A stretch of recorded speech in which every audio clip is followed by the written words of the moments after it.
పద్మశాలీల జీవనాధారమైన మక్కంపై కాలు మోపి మనోభావాలు దెబ్బతీసిన వరంగల్ తూర్పు ఎమ్మెల్యే సన్నపనేని నరేందర్ను వెంటనే బర్తరఫ్ చేయాలని బోధ్ మండల నాయకులు డిమాండ్ చేశారు. మండల కేంద్రంలో బస్టాండ్లోని అంబేద్కర్ విగ్రహం వద్దకు ర్యాలీగా తరలివచ్చి ఎమ్మెల్యే దిష్టిబొమ్మను దహనం చేసి వ్యతిరేక నినాదాలతో హోరెత్తించారు. ఇక అనంతరం పోలీస్ స్టేషన్కు వెళ్లి ఫిర్యాదు చేశారు. అలాగే తహసీల్దార్ కార్యాలయంలో ఎంఆర్ఓకు వినతి పత్రం అందజేశారు. ఈ కార్యక్రమంలో బోధ్ పద్మశాలి పట్టణ అధ్యక్షుడు మొర్కు భోజన్న, జిల్లా ఉపాధ్యక్షుడు జక్కులవార్ వెంకటేష్, సభ్యులు సురేందర్ తదితరులు ఉన్నారు.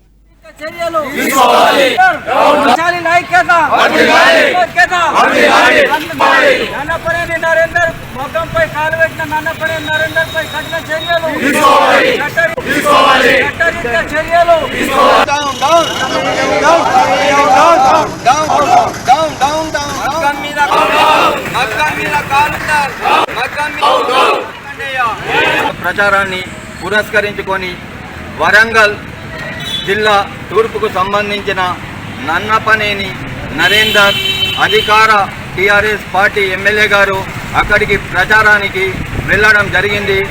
మరియు అక్కడ ప్రచారానికి వెళ్తూ పద్మశాలి కుల బాంధవుడి ఇంటికి వెళ్ళి అక్కడ మగ్గం పైన జ్వర అహంకారాన్ని, నిరంకుశత్వాన్ని స్పష్టంగా చూపిస్తూ మగ్గంపై కాలు పెట్టి మాట్లాడడం జరిగింది. ఏ కులస్తులకైనా కానీ వారు వృత్తి చేస్తున్నటువంటి వస్తువులు దైవంతో సమానం. వాటిని మేము దైవంగా కొలుస్తాము. మా దైవం పైనే కాలు పెట్టిండు. దీన్ని దృష్టిలో పెట్టుకొని గౌరవ కేటీఆర్ గారు, గౌరవ ముఖ్యమంత్రి కేసీఆర్ గారు